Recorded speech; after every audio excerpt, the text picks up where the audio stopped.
Welcome to your weekly airplane news update. This is the week of December 6, 2021. This week we get three topics. The first one is Russian icing. That is, this is an interesting story. There was a Russian aircraft that had an emergency because of icing issues. Next thing is there's a new academy from United that is opening up in the Phoenix area, which is close to us. Not the reason we talk about it, but we'll talk about what the implications are.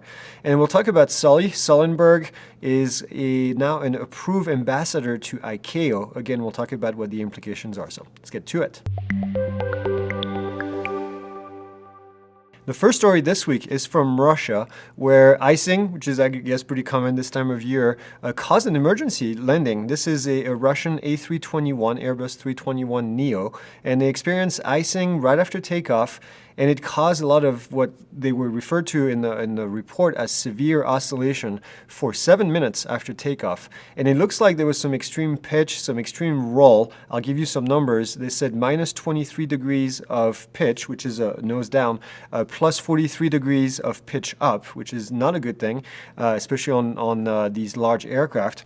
And they're saying that there was a roll to the left and to the right between 50 and 90 degrees. 90 degrees of roll, again, is not really a good thing. The altitude during that time period ranged from 4,700 feet to 14,000 feet. And then they said that the average climb rate was 1,000 feet. Now, all these numbers are obviously coming from a computer that collected that data. They were lucky. They were very lucky, obviously, to make it out.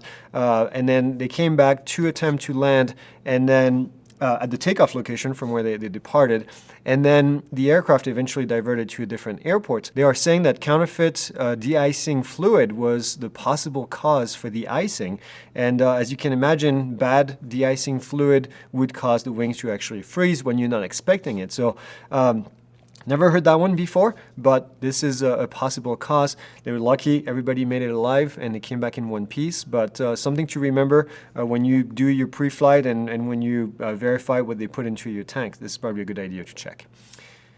The next story this week is a school that is opening here in Phoenix, and not because we're close to Phoenix, but this is at the Goodyear Airport, and this is a school by United. We talked about this a couple weeks ago, maybe even a couple months ago.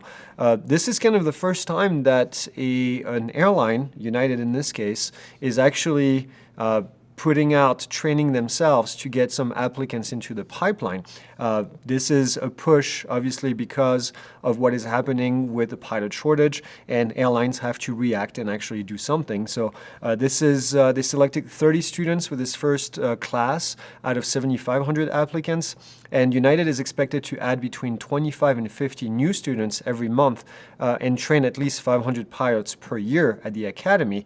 This is to replenish their pipeline. I'm sure there are some contracts that's going to force these students to stay at United for a while. I think this is a great idea. Having been in flight training pretty much my whole adult life, this is something that we've been asking the airlines to do and sponsor for a very long time, and I'm glad that United is finally doing something. So United is planning to hire 10,000 pilots over the next 10 years, so that's not a small number, and this school would only fulfill a very small number of the entirety of the pilots that are needed at United. So the last story this week is Sally Sullenberger. You probably heard him from Miracle on the Hudson when he landed that aircraft in the Hudson River. Everybody survived.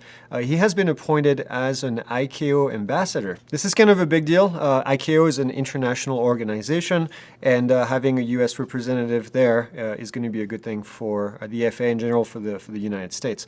The confirmation was done by the current presidential administration. He says that one of his first things that he wants to do is talk about the Belarus incident where an aircraft was forced to land so people could be arrested that were on board. Kind of a big deal, and I think we mentioned it in one of our news updates a couple months ago. So that's it. That's all I have for you this week. As always, subscribe, like, leave your comment, and we'll see you guys next week.